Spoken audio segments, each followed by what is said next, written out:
At number 14 on my fantasy playlist, going to do this video in one take. I usually do 2 or 3 takes, but tonight I'm pressed for time, so I'm just going, even if I mess up real bad, I'm just going to go all the way through this.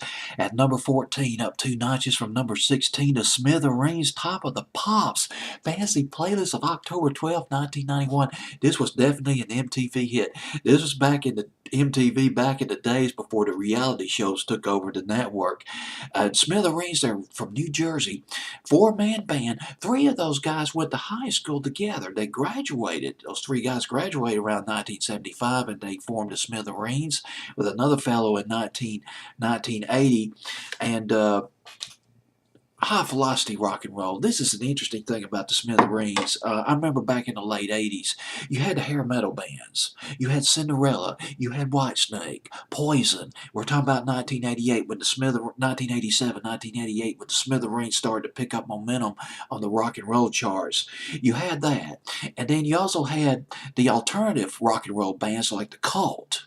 Gene Loves Jezebel, and you had the Smithereens in 1988. It's rock and roll. It's all rock and roll, but it's 2 different hybrids of rock and roll made for a satisfying listening experience, back in the late 80s, particularly putting all this together on my fancy playlist.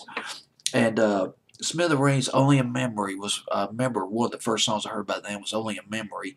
And The House We Used to Live In, I believe, was another one back in the spring, summer of 1988. All these played on MTV, particularly on their show they used to run late at night, Sunday night, called 120 Minutes. Remember that one? They'd play all the alternative, the new wave bands on that program. A British guy hosted that record. Don't remember his name, though, but I do remember the Smithereens. Blow Up is the album. It was their 4th album, and Top of the Pops came off that album. I thought this was one of their most commercially accessible records. It was hard, it was rock and roll, but it was very catchy. It was loaded with hooks, but didn't connect with top 40 radio stations. They just wouldn't play it. But the follow-up to that song did much better, called Too Much Passion, which was, Smithereens had really watered down their sound, their guitar sound, but they came up with a pop hit that went to number 37 on Billboard's Hot 100. And A Girl Like You, remember that? That was a little bit harder. That was from their previous album. That went to number 38 in 1990.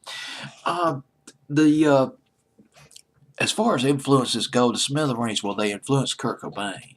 One guy who was listening to the Smithereens was Kurt Cobain of Nirvana.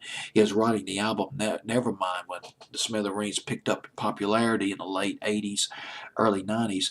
As for the Smithereens themselves, there's all kinds of influences. The Beatles on their White Album on steroids, the Byrds on steroids, and the Clash, the Ramones, oh gosh, who else? I'm trying to think of another fellow. Nick Lowe.